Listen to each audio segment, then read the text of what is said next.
Hello everyone, this is Pranay Sharma. Welcome to my channel. Last video में हमने access modifier और compile करने के बारे में जाना था।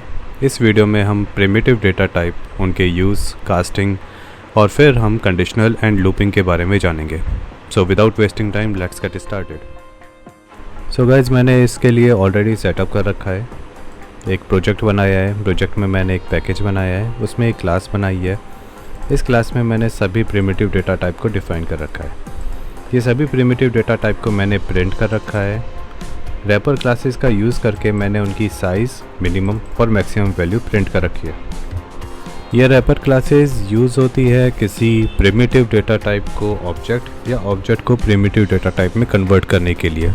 Guys, let's run it. ये आउटपुट आया है रन करने के बाद। इसमें कैरेक्टर को देखोगे तो ये एक स्पेशल कैरेक्टर है जिसको नल कैरेक्टर बोला जाता है। बाइट की डिफ़ॉल्ट वैल्यू 0 होती है, इंट की 0, फ्लोट की 0.0 और लॉन्ग की 0, डबल की 0.0 होती है। साइज़ को देखा जाए तो सबसे कम साइज़ बाइट का 1 बाइट होता है, फिर कैरेक्टर, फिर इंट और फ्लोट होता है, और फिर बाद में लॉन्ग और डबल होता है। अगर चेक करो तो लॉन्ग और डबल 8 बाइट को स्टोर करते हैं, बट रिप्रेजेंटेशन की वजह से लॉन्ग केवल नंबर्स को रिप्रेजेंट करता है, बट डबल ई की पावर यानी एक्सपोनेंशियल पावर को यूज़ करते हुए नंबर को स्टोर करता है। इट मीन्स ये एक्चुअली में अगर इसी को ही हम यूज़ करें 308, तो एक्चुअली में 308 नंबर्स को ये रिप्रेजेंट कर सकता है। कैरेक्टर की रेंज मिनिमम 0 और मैक्सिमम ये वैल्यू होती है। बाइट की सबसे कम रेंज होती है -128 से 127। इंट की रेंज ये होती है, लॉन्ग की, डबल, फ्लोट, इस तरह से रेंज इनकी डिफ़ाइन होती है। अब हम एक बार इनकी टाइप कास्टिंग के बारे में देखेंगे। कैरेक्टर्स को असाइन करने के लिए हम सिंगल कोट्स का यूज़ करते हैं। सिंगल कोट्स में जो भी हम वैल्यू डालते हैं उसको कैरेक्टर असाइन कर लेते हैं। एक और भी होता है कैरेक्टर्स को असाइन करने का। सो ये भी एक वैल्यू है जो कैरेक्टर्स असाइन करता है। बाइट को अगर हम चेक करें तो बाइट को हम डायरेक्टली इंटीजर वैल्यू असाइन कर सकते हैं, बट सपोज़ करो हमारे पास एक ऐसी वैल्यू है जो बाइट को रिप्रेजेंट नहीं करती, जो एक्चुअली में इंट को रिप्रेजेंट करती है, तो फिर बाद में हम इसको टाइपकास्ट कैसे कर सकते हैं। टाइपकास्ट करने के लिए हम आगे की तरफ एक ब्रैकेट लगाते हैं और उसको उस वैल्यू से उस टाइप से डिफ़ाइन कर देते हैं।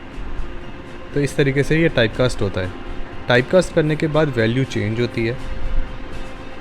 नाउ एक्चुअली में बाइट की वैल्यू अगर हम देखें तो 127 होती है, बट 128 जैसे ही हम डालते हैं वैसे ही एक डिफरेंस आ जाता है। वो डिफरेंस अभी रन करके पता चलेगा। नाउ बाइट की वैल्यू जो है -128 हो गई है। तो इट मीन्स जैसे ही हम पॉजिटिव वैल्यू दिखना शुरू कर देते हैं और एक एक पॉइंट आगे बढ़ाते हैं, वैसे ही ये वैल्यू एक एक पॉइंट कम होती जाएगी। मतलब माइनस में 128 हुई, फिर माइनस में 127, फिर माइनस में 126, इस तरीके से होती है। एक और बार रन करते हैं। -127, अब मैं 130 करने वाला हूँ वैल्यू, तो 126 इसकी वैल्यू होने वाली है। 126 कैरेक्टर का, ये कैरेक्टर नल कैरेक्टर होता है जिसकी वजह से ये अभी भी उसी को ही शो कर रहा है। इंटीज़र की बात करें तो इंटीज़र में हम कोई सा भी इंटीज़र लिख सकते हैं जितनी इसकी रेंज है। इसकी रेंज होती है ये रेंज, जिसको मैं कॉपी करके यहाँ पर वापस पेस्ट करता हूँ। इस रेंज से जैसे ही ऊपर जाते हैं वैसे ही ये प्रॉब्लम देता है। तो इस प्रॉब्लम को सॉल्व करने के लिए हम पहले इसको इंट को लॉन्ग में कन्वर्ट करते हैं। ये लॉन्ग में कन्वर्ट हो चुका है एल लिख के, और उसके बाद हम इसको टाइपकास्ट करते हैं इंट से। तो अब ये टाइपकास्ट होने के बाद रन हो चुका है, कंप्लीट हो चुका है। तो अगर मैं इसे रन करूँगा तो फिर बाद में ये क्या रिज़ल्ट देगा वो आप एज्यूम कर सकते हैं।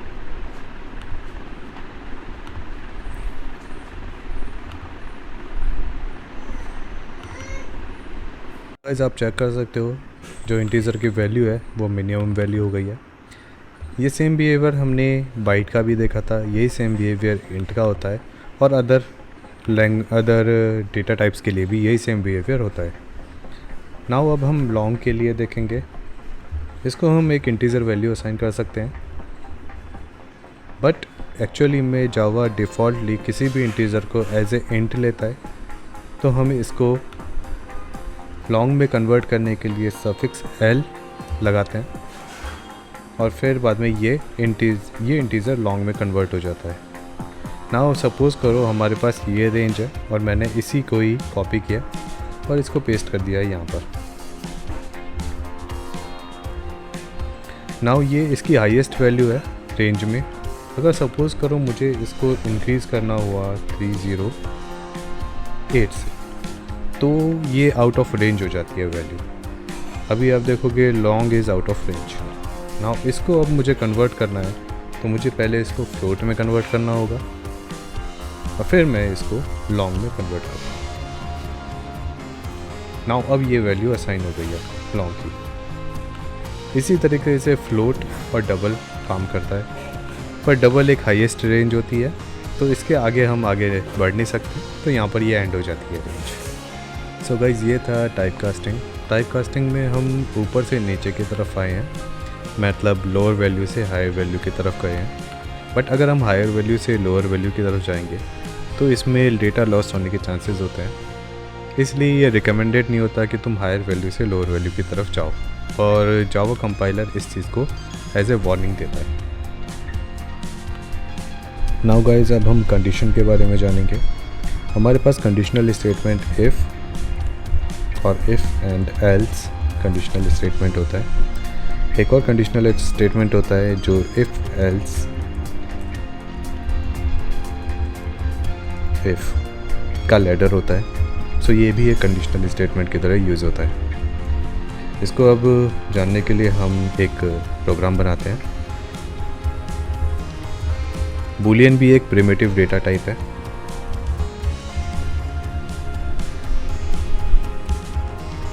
इफ is true, then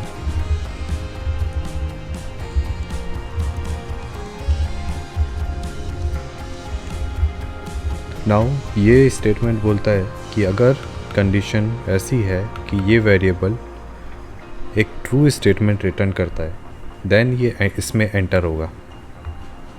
इस जगह हम या तो किसी बूलियन वैल्यू को रख सकते हैं या फिर हम किसी एक्सप्रेशन को रख सकते हैं, जैसे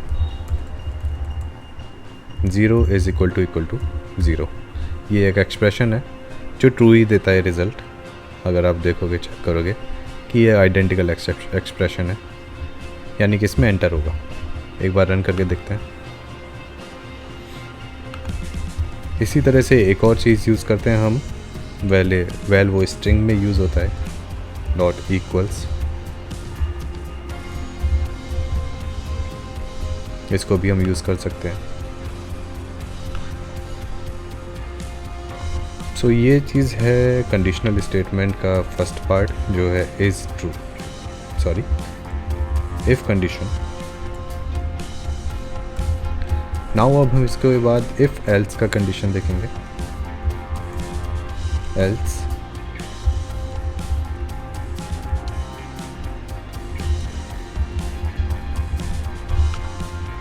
अब सपोज करो हमारे पास फॉल्स कंडीशन हुई,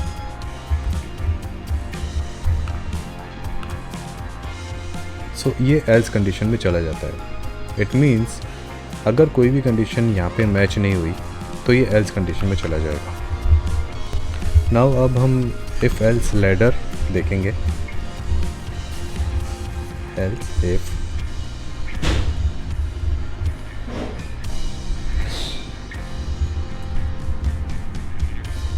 सो ये होता है इफ़ एल्स लैडर, जिसमें हम इफ़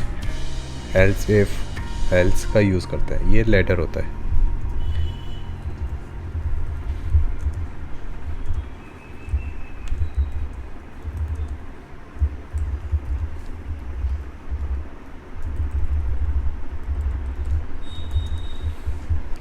सपोज़ करो हमारे पास एक कंडीशन है जहाँ पे हम ये बता रहे हैं कि ये ट्रू नहीं है। अब हम इसे रन करेंगे तो ये बताता है इन एल्स इफ़ एल्स कंडीशन, यानी कि इस तरफ ये पहुँचा है। अब हम एक चीज़ और ट्राई करते हैं।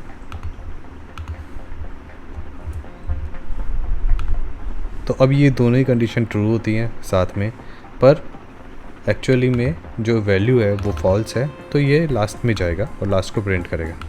तो इसको एक बार रन करके देखते हैं। इन एल्स कंडीशन लास्ट वाले कंडीशन में आ चुका है। नाउ अगर हम अब इसको ट्रू कर दें तो इनमें से जो पहले स्टेटमेंट आएगा वो रन होगा, उसके बाद सीधा कंट्रोल यहाँ इस तरफ से आगे निकल जाएगा। इसको एक बार प्रिंट करके देखोगे।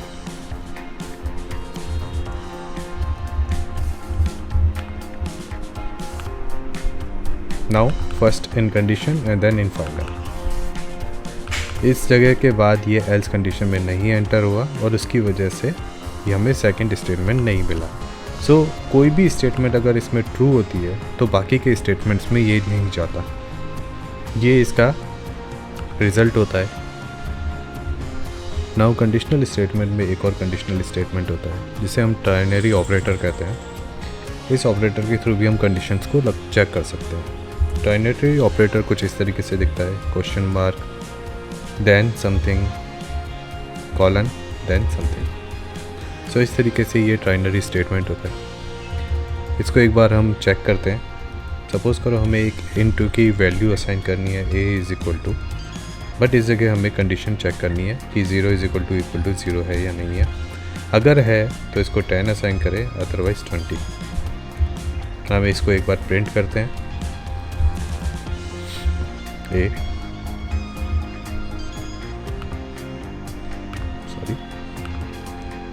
नाउ इस जगह असाइन हुआ है 10। अगर सपोज़ करो ये हम नॉट इक्वल टू कर दें,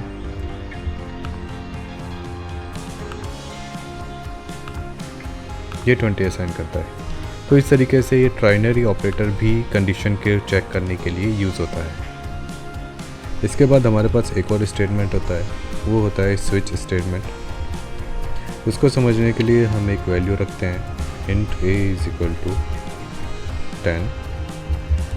अब हम यूज़ करेंगे स्विच स्टेटमेंट। स्विच स्टेटमेंट में हम इसमें एक कैरेक्टर यूज़ करेंगे एंड देन हम इसमें केस 1 कॉलन, सपोज़ करो हमने system.out.print किया ए को ही, फिर आता है break,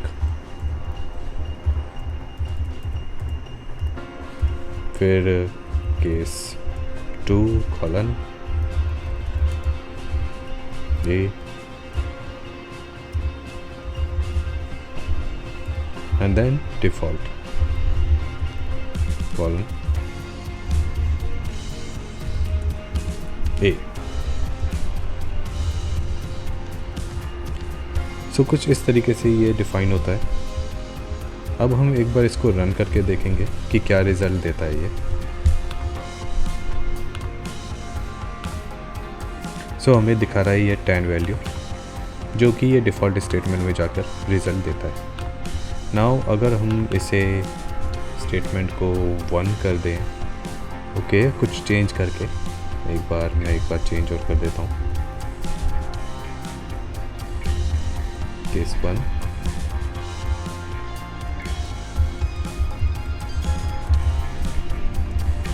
case 2 plus case default. Okay, now अब मैं एक बार रन करके देखता हूँ इसको। ये बताता है केस 1 में है। एक बार मैं कोई अदर वैल्यूज डिफाइन करके दिखाता हूँ। ये डिफ़ॉल्ट केस में जा चुका है। सो इसमें भी एक कंडीशन टाइप ही लगता है। जो भी हम वैल्यू देते हैं उसको ये यहाँ पर केस के थ्रू चेक करता है, जो भी हमारे सामने एक डिफाइंड वैल्यू होती है। और अगर कोई सी भी नहीं मिलती तो डिफ़ॉल्ट को ये रन करता है। इसमें ब्रेक एक इम्पॉर्टेंट रोल करता है। अगर ब्रेक होता है कोई स्टेटमेंट तो यहाँ से ये डायरेक्टली क्रॉस हो जाएगा outside off switch case. Otherwise अगर हम ब्रेक नहीं लगाते तो ये सारे स्टेटमेंट्स को एग्जीक्यूट कर देगा जब तक इसे ब्रेक नहीं मिलता। सो एक बार हम इसी चीज़ को करके देखते हैं।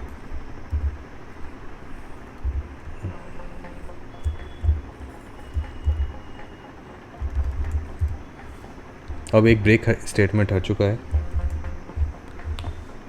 नाउ इसको हम 1 कर देंगे तो अब हमारे सामने कंडीशन है कि ये यहाँ पर मैच हो जाता है।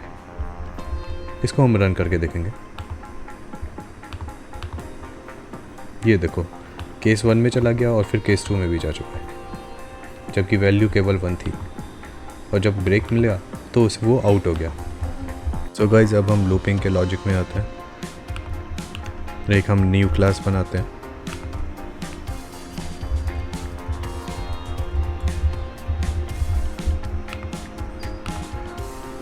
इसमें हम लूप्स को डिफाइन करेंगे।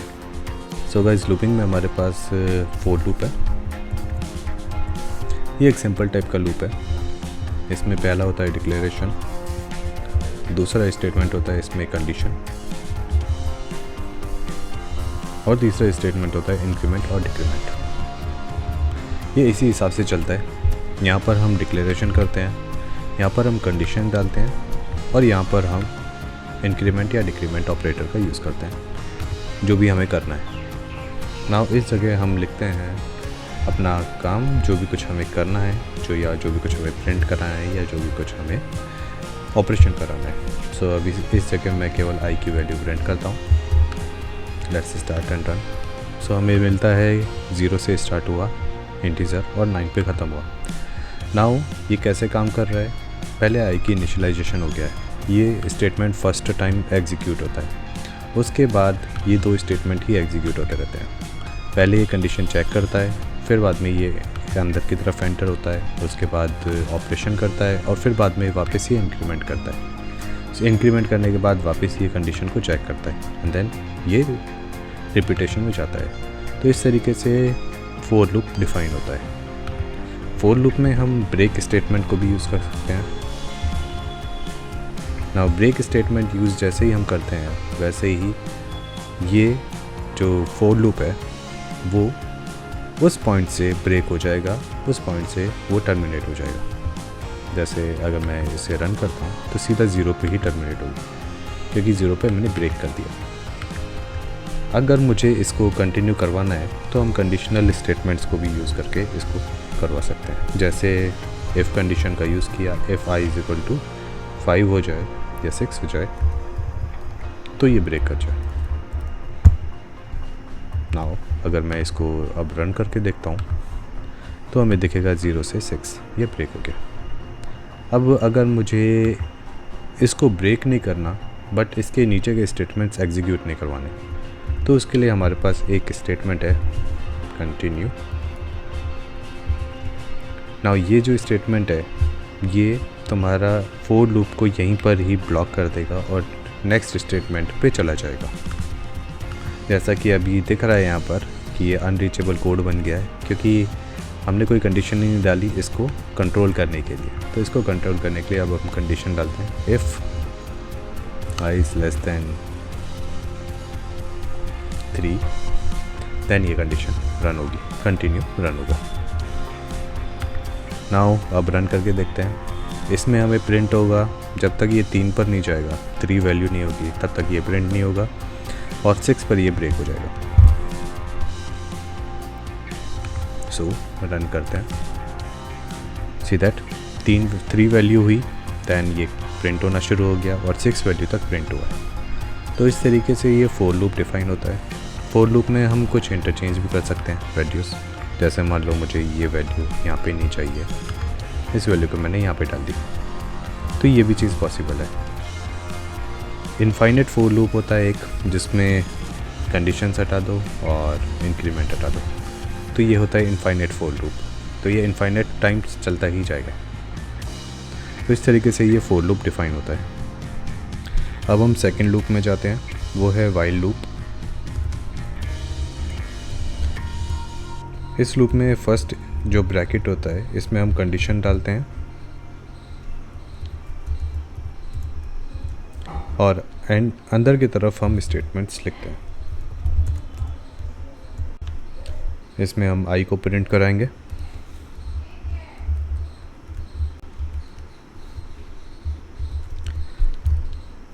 इसमें हमें एक टर्मिनेशन के लिए भी यूज़ करना पड़ेगा स्टेटमेंट, जो था इंक्रीमेंट। उसमें भी हमने इंक्रीमेंट स्टेटमेंट डाला था और इसमें भी हम इंक्रीमेंट स्टेटमेंट डालते हैं। इंक्रीमेंट भी डाल सकते हैं हम या फिर कुछ और भी डाल सकते हैं, बट हमारे पास टर्मिनेशन का कुछ ना कुछ पॉइंट होना चाहिए। सो इसे एक बार रन करके देखते हैं। सो लेट्स सी, ये 10 तक प्रिंट हुआ है। जब तक ये 10 तक नहीं पहुंचता तब तक ये प्रिंट नहीं करता। नाउ इसी में ही हम ब्रेक स्टेटमेंट का भी यूज़ कर सकते हैं, जैसे हमने फॉर लूप में यूज़ किया था।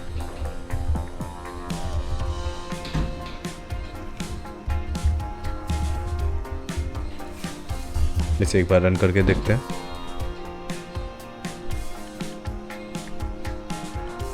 ब्रेक स्टेटमेंट के बाद ये एकदम से ही बंद हो गया। ओके, लेस देन 6 है, ग्रेटर देन 6 या ये ब्रेक स्टेटमेंट है, या फिर हम इक्वल टू भी कर सकते हैं इसमें। सिमिलरली जैसे हमने कंटिन्यू स्टेटमेंट का यूज़ किया है, वैसे ही हम इस जगह भी कंटिन्यू स्टेटमेंट यूज़ कर सकते हैं।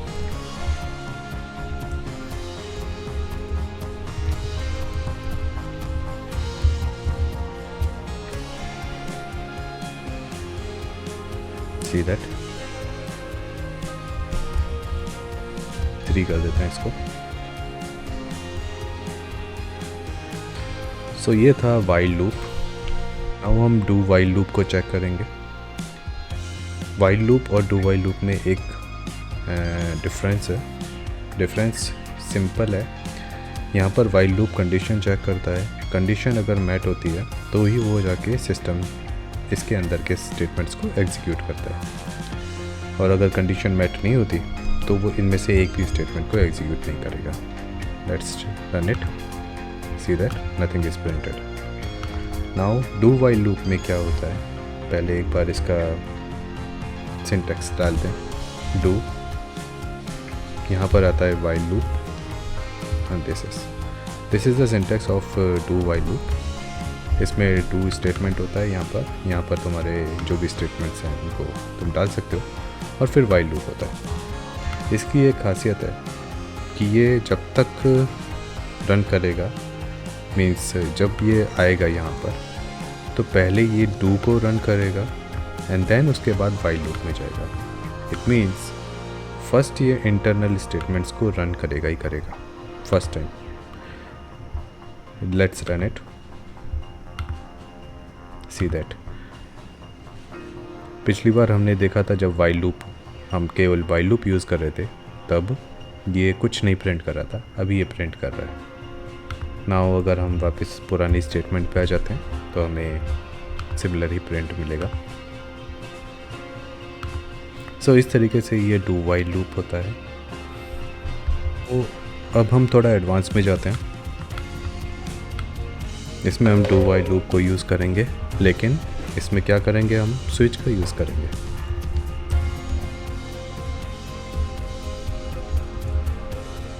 Case 1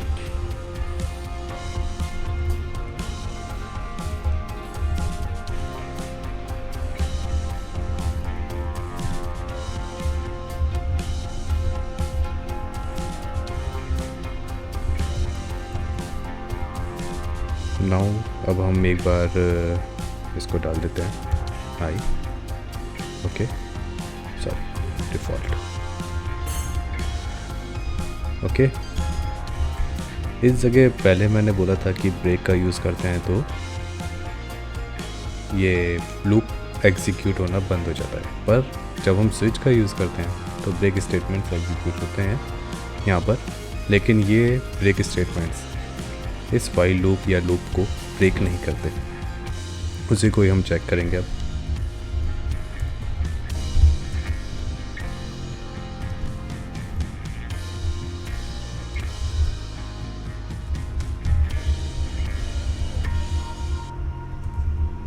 okay, sorry, let's run it. Okay, इसमें मैंने एक कंडीशन हटा दी जिसकी वजह से प्रॉब्लम दे रहा है, वो था I++ की कंडीशन, क्योंकि ये ब्रेक ही नहीं हो रहा। सो सी दैट यहाँ पर ब्रेक की वजह से कुछ प्रॉब्लम नहीं हुई। पर अगर मुझे ब्रेक करना है स्विच कंडीशन में जाकर, तो मुझे कोई ना कोई वेरिएबल का यूज़ करना होगा।